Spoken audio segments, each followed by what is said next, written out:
First and foremost, Te Whare Nui acknowledging diversity. In order to use the Whare Nui as a vehicle to acknowledge diversity, we will firstly need to dissect the Whare Nui from what it means to what it looks like. For it is not only until we know the full boundaries of a Whare Nui will we know exactly what it can do for us. So what does a Whare Nui look like? Typically, this is what a Whare Nui, Whare Moe, Whare Puni, Whare Tupuna, Whare Mate looks like, the layout of which is the same throughout the entirety of the country. It consists of a teko, up the top there, a koruru, a maihi, maihi are the arms of the whare, rapa are the fingers of the whare, consists of a pai, a kuaha, a doa, and a whatitoka matapihi, a window. So, each piece doubles as a piece of the human anatomy and is likened to a woman's body. It is indicative of a woman's body, so to ensure compatibility... Sorry, Sibylla, I have to pause you there. When a person enters the building, which symbolizes re-entering the womb of your birth mother.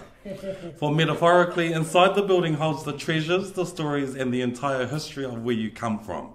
It houses feelings, it houses thoughts, it houses ideas, it houses all that we are and all that we will ever be. And it becomes the centre focus and the core of the family group, and from it spawns the past, the present, and the future. The key is getting inside the building. Before you're free and or invited to enter the building, you must undergo the processes firstly. These processes contain a series of smaller mini tests to ensure that you're not only worthy to enter into the meeting house, but to establish who you are and why you're there in the first place. These processes allow the host to assess the visitor so that the host can see who it is that they're welcoming into their whare. It's sort of like a holistic assessment per se. The first test is a physical one, being the whittle, a challenge. The challenge ensures that you're of a friendly nature. It tests the visitor, putting the visitor on trial. If you're put on trial during the challenge and you pass, then you'll be able to go on to the next test, which is the karanga, the initial call that is normally conducted by the elderly lady. However, in this day and age, we are now seeing many younger ladies taking up the task, just like the first test. If you pass, then you'll be able to go on to the next level of tests. The next and final level of test is that of the whai kōrero speeches. It is a mental and oral test that further determines the agenda of the guests. It is in this arena that many battles are fought, won and lost. The battle is a battle of wits and of oratory and determines whether the guests are worthy enough to be invited into the marae or Whare Nui. What needs to be mentioned at this point is that this is the perfect time where diverse cultures and or peoples have the opportunity to be acknowledged on the marae ātea. The area of the marae ātea is the area of the god of war, Taonga. This area is where all battles must take place so that when entering the Whare Nui, no dirt, physical or metaphorical, from the area of war is allowed into the area of peace. Now that we can move from the area of war into the area of peace, once we've conducted our greeting, which is the hongi, after the hongi, we would now be customarily free to enter into the Whare Nui.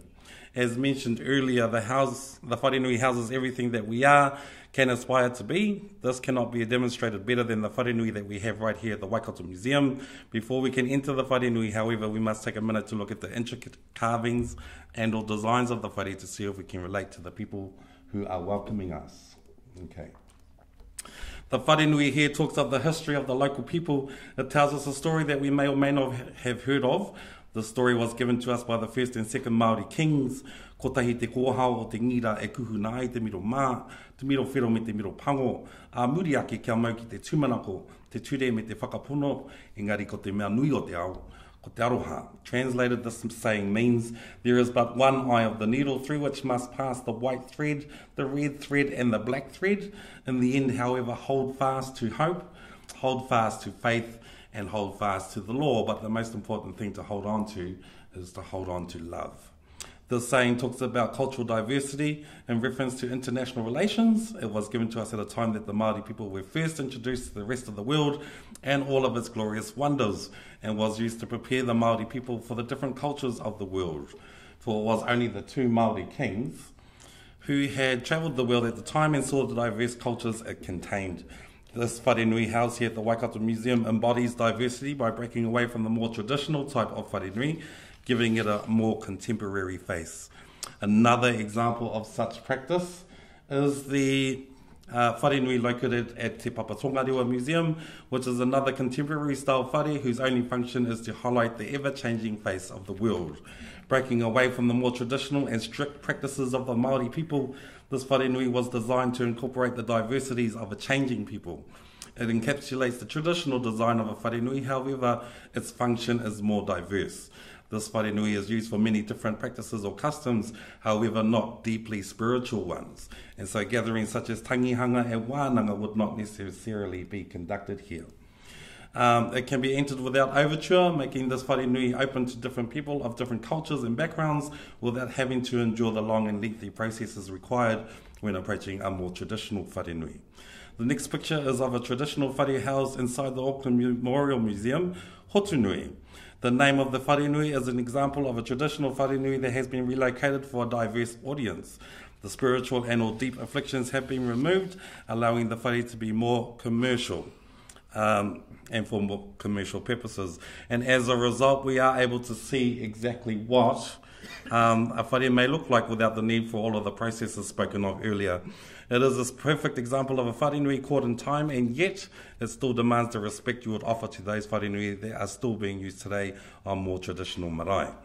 Whare nui are often looked at as places of sanctuary and or of safety. This is probably due to the fact that once you've passed all the aforementioned tests, you would normally be invited and furthermore protected by the people who have welcomed you, the hosts.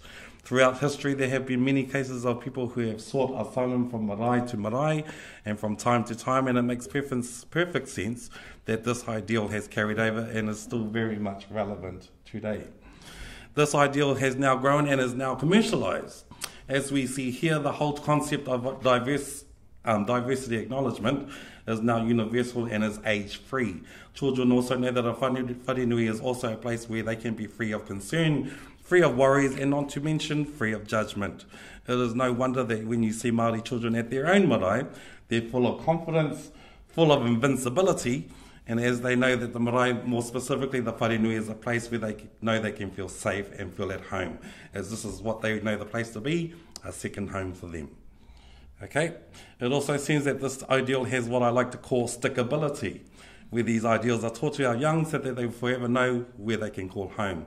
This artwork depicts this ideal superbly, where only the maihi, the arms of a whare nui, can be visible. The arms of a whare nui are an implicit comparison to shelter, a symbol of safety. As you can see here, none of the other pieces of the whare nui are visible. It's just the arms present, and so the image is representative and is in reference to shelter. Shelter from what and or whom is unknown, however, it is the ideal of refuge that is and should be highlighted in reference to this art piece, where the artist's impressions suggest that no matter who you are and where you come from, the whare nui will always offer protection, come what may.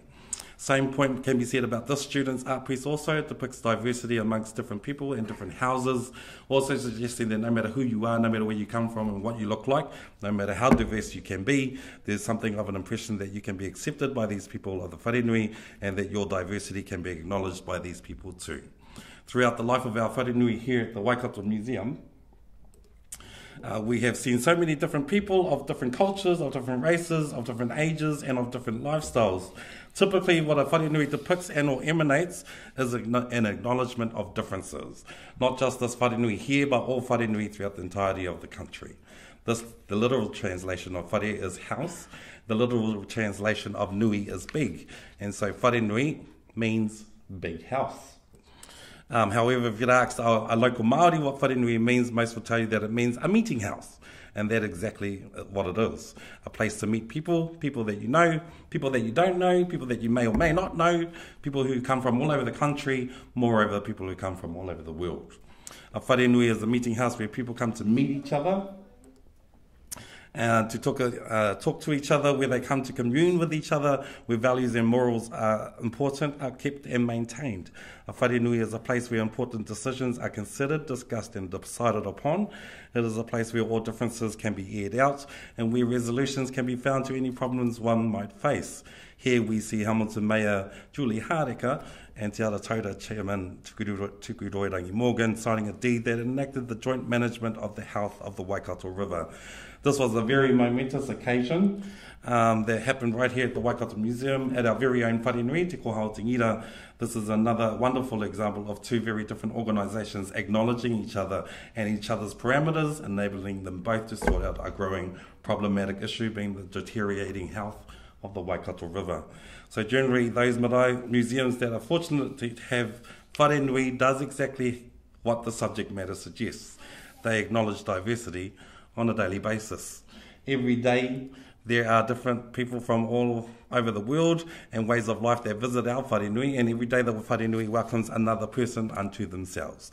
Today is no different. Look around the room. How many of you here are of different cultures? How many of you have opposing opinions to each other? We will never know unless we communicate with each other, and the purpose of a wharenui is exactly that. It gives us the chance to show people our points of view, and hopefully people will be receptive of what we have to say.